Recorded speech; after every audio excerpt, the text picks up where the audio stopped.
Hi, this is Kristen with Centennial Roots Homestead, and we have joined the CANUARY Challenge, where we will be bringing you a canning video every Saturday by noon. We are in collaboration with Kowalski Mountain Homestead and several others, so be sure and look for those videos coming up. Today we're going to be canning some taco meat, so we can show you how to have instant taco meat on the shelf, and you can use that in a lot of things, tacos obviously, and then burritos and whatever else. So let's get started. Today we're going to partially brown up 8 pounds of beef. This is beef that we raise ourselves here on the homestead and have a local processor do it up for us. So we definitely know what went into raising this and how good it tastes. So 8 pounds here partially browned up on the stove, and then we'll add some seasoning and move on to the pressure canning.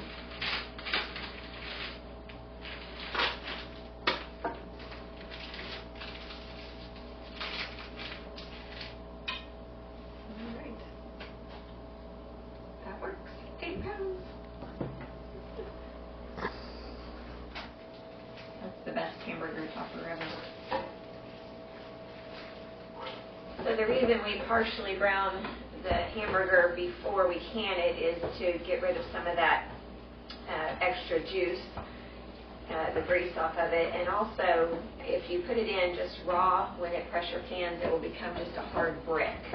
So partially browned with the seasonings works the best to be ready to go when you're ready to pull it off the shelf. Alright, so we're just going to gently stir this around, let it brown a little bit, and drain some of that grease off. Then I will add the seasoning in for the taco meat. This is chili powder, cumin, a little bit of oregano, garlic powder, onion powder, salt, and pepper. We'll put the exact measurements per pound down below so that you can cook up however many pounds of meat that you want to.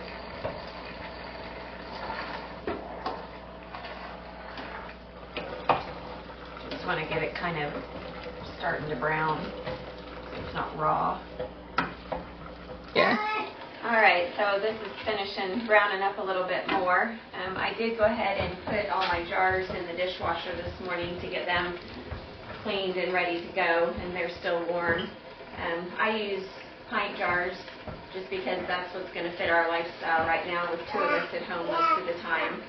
But you can certainly do quart jars if you would like. But we've got those all washed up, warm, and ready to go when the taco meat's ready.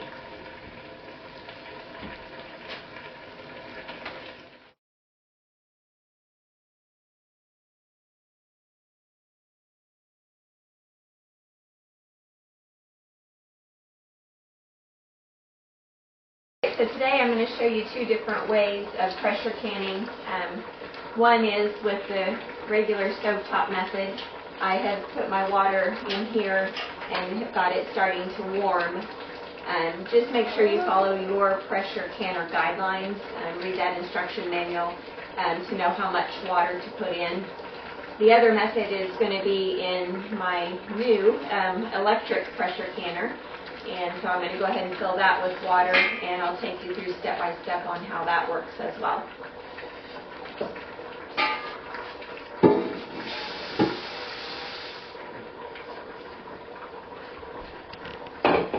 Just about there on our taco meat, or at least brown in the burger. One thing that you do need to remember is that this does have to be a pressure canning recipe. You never want to just water bath meat. It does need to be pressure canned because of the acidity level.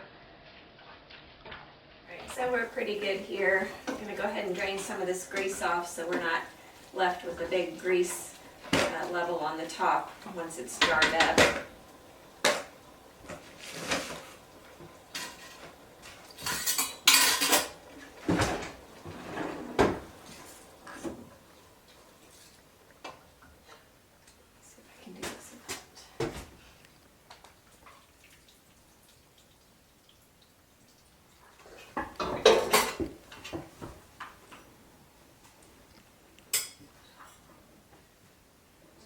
go ahead and add my seasonings and just toast it up here a little bit. Remember, this will pressure can on pints for 75 minutes and quarts for 90 minutes, depending on your altitude. So I'll just get this mixed in good, and then we'll start jarring it up. It's browned up. We've got the seasonings added. They've kind of simmered there just for a couple of minutes, and now we'll get it jarred up.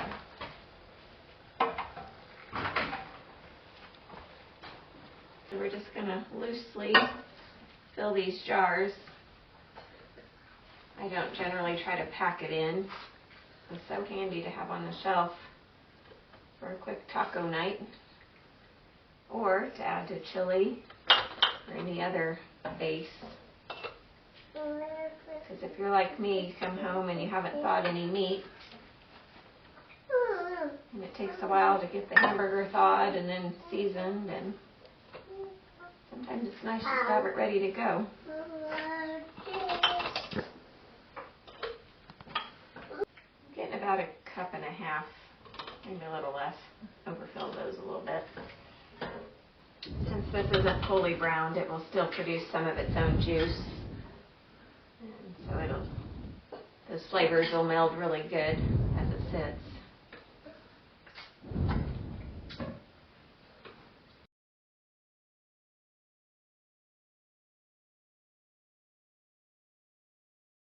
As we jar this up with the hamburger or the taco meat, we want to have 1 inch of head space. And if you've been canning before, you know that that's about to this bottom rim here. But a lot of the canning tools will also help you out if you don't know. And you can see there that that is 1 inch below the rim of the jar. So now I will just take some vinegar on a paper towel, and I'm going to clean all these rims really well to get any grease or hamburger bits off, and also to kind of pay attention to how it feels and make sure that there aren't any little divots or chips that would prevent it from getting a good seal. If you're going to go to all this trouble to can meat, you certainly don't want it to go bad on you. So I'll just get all these cleaned off real well, and then we'll add our lids. And they have changed the rules on that. You do not have to warm those lids first. You can simply place them on there and go about canning.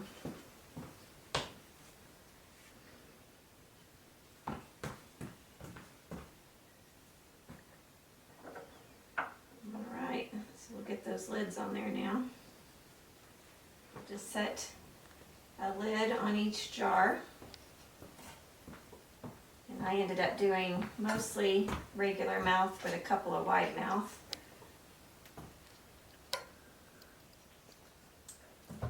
And I just keep all my rings in a basket in my pantry. I just want them on finger tight. I don't want to clamp them down too tight, or you'll end up having your lids buckle. We've got the water pretty warm. We want it about the same temperature as the jars, because you don't want any sudden change in temperature. Your jars will explode on you. So we'll go ahead and stick these in. Ideally, you want to run a full canner if you can. So if you've got other things you want to can up, or if you want to do a bigger batch of meat, either will work fine.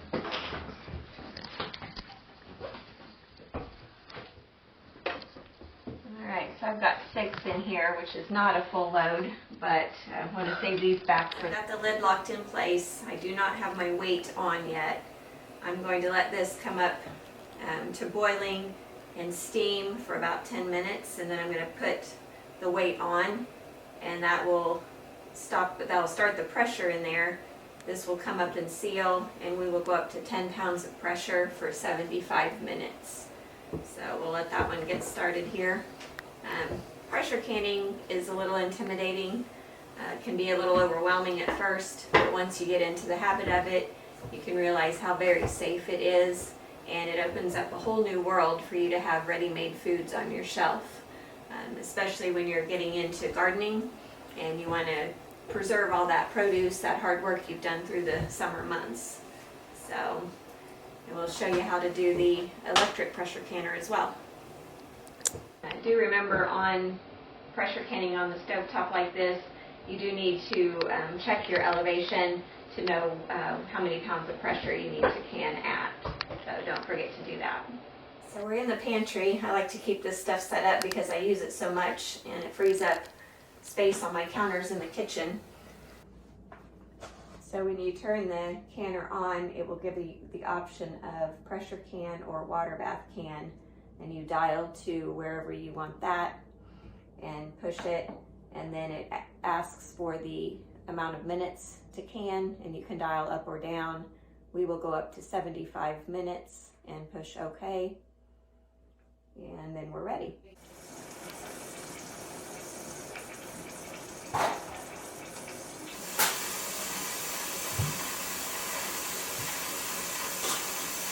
So it may be kind of difficult on camera to see, but we've got steam coming out of here, and you want that to allow that to escape for about 10 minutes, well, right at 10 minutes.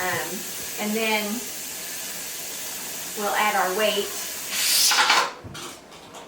This is already popped up, and so now we'll watch the gauge, and it should start to rise. And once we get up to 10 pounds of pressure, that's where we want to hold it for 75 minutes. So I won't start the timer until we get up to that point. So since we moved to the farmhouse, I am excited. I've had the pleasure of being able to have a gas stove instead of electric. It does make a difference in your canning. With the electric stove, it was a little more tricky trying to get that pressure stabilized, or the heat stabilized. And it took a lot longer for me to get it up to pressure. But you can tell this is already on the rise, and so then I'll be able to dial it back and have much better control over my heat source. So it's a lot more fun to can over gas than electric. Right, so we've made it up to 10 pounds of pressure, and I'm adjusting the heat to try to keep it there. It doesn't matter if it goes a little bit above, that's not an issue, but you don't want it to fall below your recommended pressure. If it does, then you have to start your time over again. So we're above 10 pounds. I'm decreasing the heat a little bit, and I'm going to go ahead and start the timer for 75 minutes.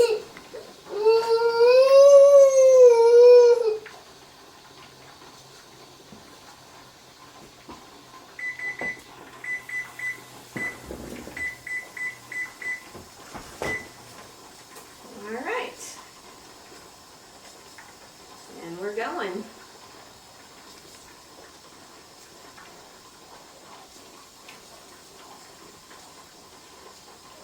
Alright, so it has beeped at me and it's telling me to fill the jars, which we have done. So we'll go ahead and get those put in.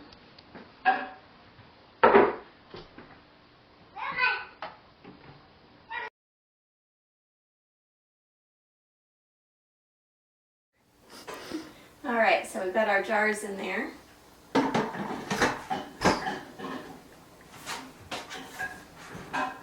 Pretty tight seal.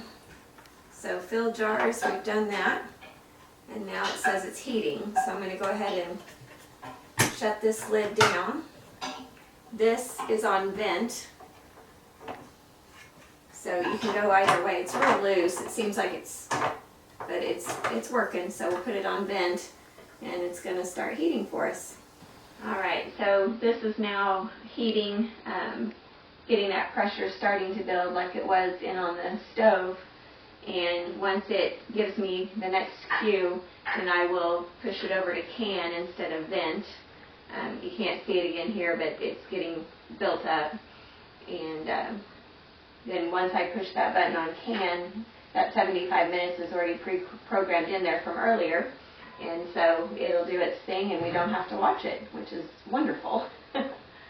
Alright, so it's telling us that it's time for the regulator to be put on. That just means push this over to can and then tell it OK. And now we're starting our 75 minutes of pressure canning. we can walk away. This will do its thing. We don't have to worry about it. And it will beep and let us know when it's finished. Then it will show a cool down portion, and we'll know that we can't take the lid off until the cool down has been reached. I will go check on the other one and see where we're at with it. Alright, so we are at 10 pounds of pressure. Timer's got 43 minutes left. We did have to make a minor correction, and that is that my gas burner over here was too much even on the low setting. So it's not ideal, but I very carefully moved this over while maintaining the pressure. But it was climbing upwards of 15 even on the lowest setting. So we've got it moved back on a smaller burner, and we're maintaining 10 pounds of pressure very well. So a little bit longer. All right, we have reached our 75 minutes here. So I'm going to go ahead and turn off the burner. We're going to let this come down, the pressure come down to normal on its own. We won't touch it or do anything. It's going to take a little while, probably an hour, hour and a half. And once that pressure comes all the way back to zero, this will drop, and that will allow us to go ahead and open our lid and see how our taco meat looks. Alright guys, we are down on our pressure and ready to see what we've got as far as our taco meat goes. Always make sure you open that lid away from you, because you're still going to have quite a bit of steam in there and you don't want to burn yourself.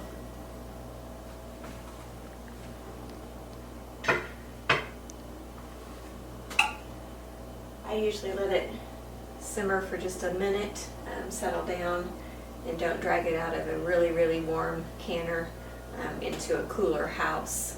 Big temperature change, which can cause some siphoning if those lids aren't completely sealed down yet. So we'll give it just a few minutes and then we'll go ahead and take them out. Alright, so our electric pressure canner is done, and it has come down fully cooled. It does not let you do anything until it has cooled. So we're good to go ahead and check the vent. There's a little bit of pressure left.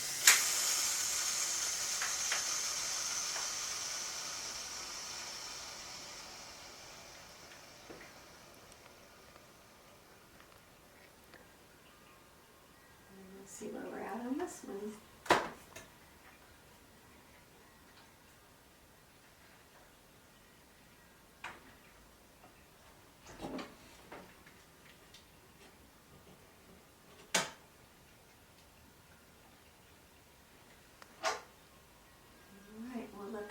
Come down a little bit further on its temperature, and then we'll take those out and look at them. Alright, so we'll get this taco meat out. Be sure that when you do take hot jars out that you're not putting it directly on the countertop, because again, that cold and hot together is not a good mix. So throw down a dish rag or towel or something. And here's what we have.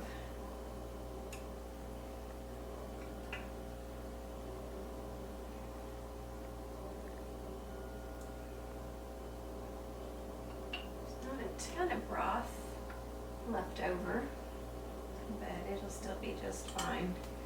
You can always add a little back in if you need to when you open it up.